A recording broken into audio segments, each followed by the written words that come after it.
Hello, my name is Jeremiah. I started losing my hair at age 18, 19. I noticed that my uncles actually started noticing it at my graduation.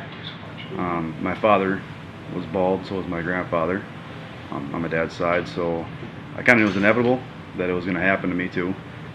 Started looking at different things I could do to change it, how to save my hair, and eventually stuck to going to the transplant. It's been 4 years. I had my first transplant done. At the time I had more of my natural hair, and over time I lost it and thinned to what my transplants just left in the front. The hair loss has definitely changed a lot of my life for the most part. Anybody that knows me knows I wear a hat 24/7. I almost wear it to sleeping. In high school I had a full head of hair, had to have it thinned. Always did my hair, and once you start losing it and you have your friends, you gotta be thick-skinned, they start making the bald joke, stuff like that, and it's different when you look in the mirror and you don't see yourself anymore, so you want to fix that, go back to your normal self. So that's when you start looking at that and other options. But definitely confidence had changed. You don't want to go in public as much because you want to be cosmetically appealing to people. Don't want them looking at your hairline versus your eyes. That's a very common one. I'm hoping for all over coverage, naturalness, but to just be able to style my hair normal again. People not, is that, well, he's balding, take away all that part of life, just to be back to normal. Things you can find online, there's so many different doctors, and you don't know what's true or not. Actually, I fell onto Natural Transplants being online on YouTube and all the videos, and it made a huge difference. All the videos definitely keep you educated, and you can see the results. Past doctor you worked with and trained with also, both very reputable, and the results prove itself, and that's huge. Dr. Huebner here, Natural Transplants. I'm here with Jeremiah, and what we're doing is the game plan. So we're in the huddle, we're talking about what we're going to do today, and what I've done is I've divided his areas of loss into 3 areas. We have a frontal third, and that's going to establish the hairline and the profile. We have a middle third, and then we have a crown in the back. The crown is that circular area that generally has a spiral component to it. And what we're talking about is what his priorities are. And I always advise my patients to fix the front before you fix the back. The front is the profile. When you shake somebody's hand, you look in the mirror, you see profile, you see hairline. So this is going to make a nice difference in him. You can see what he got from one transplant, which we call a bunch of nothing, which is, obviously if he didn't have the grafts there, it'd look different. But we want to get him some meaningful density today, which would be about 30 to 40% of your natural density in the back, depending on his hair type. Fortunately for Jeremiah, he has nice thick hair. It's such a mean trick. I'm sure when he was younger, he had a thick hair, thick head of thick hair, and he just doesn't have it where he needs it now. So you can see the miniaturization of the hair, the difference in the hair on the top. It's very thin, caliper, almost wispy, transparent hair. It also doesn't grow at the same rate as the hair in the back. And I was talking to Jeremiah earlier. When you go to the barber, this stuff. Oh, actually, your fiance. Congratulations. Fiance cuts his hair, and she probably notices that this hair doesn't grow quite at the same rate as this hair in the back. So, so what we want to do is get in there. We're gonna pretend that he's gonna lose all his natural hair eventually. Hopefully not. He's getting on some products. We've elected to start from the front.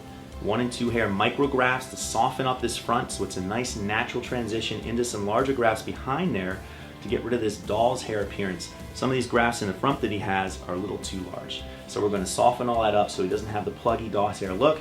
Start from the front and work our way back as far back as we can go. I know that I can get 2 zones of this today. Depending on his elasticity, if I can get a little wider strip, I'm going to try to get into the crown as well. We just don't know until we get in there. So I'm really excited about today. Thank you so much, Jeremiah, for sharing your experience. We'll be checking in throughout the day to show you his progress. Dr. Huebner here, Natural Transplants. I'm here with Jeremiah. We're about a third of the way through the procedure. At this point in the procedure, we've taken the strip out, and our technicians are now cutting those into multiple grafts. I'm very, very excited because in Jeremiah's case, his elasticity was amazing. So not only did we get the strip that we anticipated, we were actually able to get a 3rd strip, so we got an additional 20 to 30% more hair. So this is going to be tremendous. We're going to hopefully get not only this 2 zones, maybe even a little bit past that into the crown today. So, and we're going to jam pack it. But I wanted to hear from Jeremiah how your day's been going.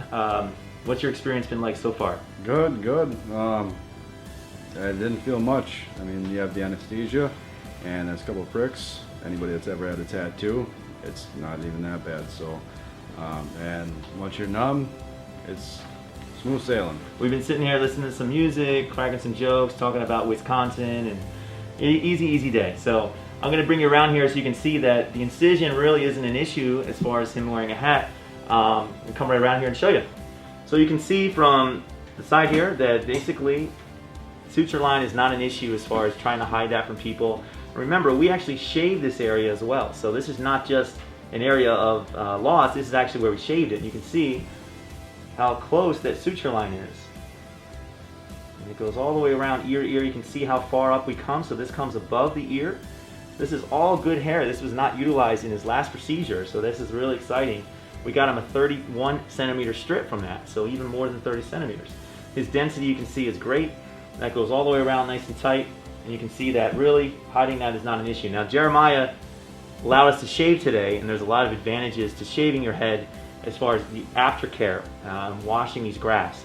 But he's in a situation where he can wear a hat, so it's not a big deal.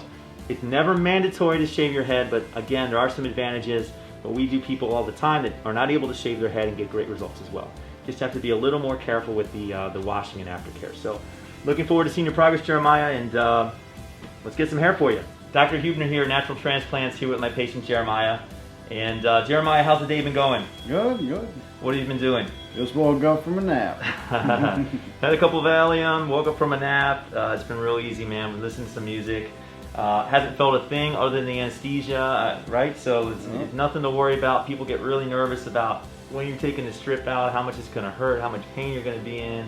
It's just going to be an agonizing day, and it just isn't. It's just an easy day. Easier than the dentist, actually. So, but anyway, what we've done is got an incredible amount of hair for Jeremiah. Again, 3 strips instead of the standard 2 strips, over 40 square centimeters of hair. With his density, which is approximately 150 to 200 hairs per square centimeter, we're looking about 7,000, 8,000 hairs. Easy. So very excited as you're going to see such a difference from the last surgery as compared to this surgery, but this surgery giving him so much more density. And also, I'm going to show you in a second, the amount of area that we covered was much more than we anticipated as well, based on his elasticity. So I'm going to have you come in here and take a look. Okay, so I wanted to show you exactly what we've done here on Jeremiah. So as you can see, we've reinforced his hairline again with a bunch of 1 and 2 hair grafts, all single hair grafts in that frontal hairline. And you can see how nice and jagged and staggered it is. Again, that's mimicking what happens naturally in nature. No one has the straight hairline. Sometimes you've seen those old school transplants that look like a cornfield. It's just like every perfectly spaced straight line, and that catches the eye. Anybody's natural hairline is going to be staggered up and down, so that's what we recreate here. Behind that, we transition that into larger grafts. So these holes are a little bigger that are going to accommodate the larger grafts, which are going to have up to 5, 6, 7 hairs, some of them. Now, if you put those types of grafts in your frontal hairline, it would look pluggy and a little doll's hair-like. So it's very important that you transition those in. But the benefit of having those larger grafts as opposed to a 2-hair graft is that that's going to give you some meaningful density. And that's sort of what happened last time. Is he got a bunch of smaller grafts behind here, and it didn't create the density that he wanted. So we're going for about 40% density with this procedure in addition to what he already has. Now you can see the area that we've gotten as far as coverage. So we've gotten his entire head basically back just to the crown. We got about halfway back through his crown. So this is even more than 2/3 of the way back. It's probably 3/4 of the way back on his head. And this is the hair that's going to make the biggest difference to his profile. When he looks in the mirror, when he shakes somebody's hand, it's going to look completely different. He's going to have a reframed face, and no longer is he going to be staring at scalp and scattered grafts and spaciness like he had before. So I'm really excited to see what he gets. Please follow his progress. He's going to be giving us pictures and giving us updates throughout the whole process, and I can't wait to see his results. Jeremiah, thank you so much for being a good patient and sharing your experience with other people. I know that people really try to identify with some of our patients as far as their hair type, types of grafts they're getting, and it's just nice to have normal people explaining their experience. So thanks again, Jeremiah. Not a problem. Knowledge is power.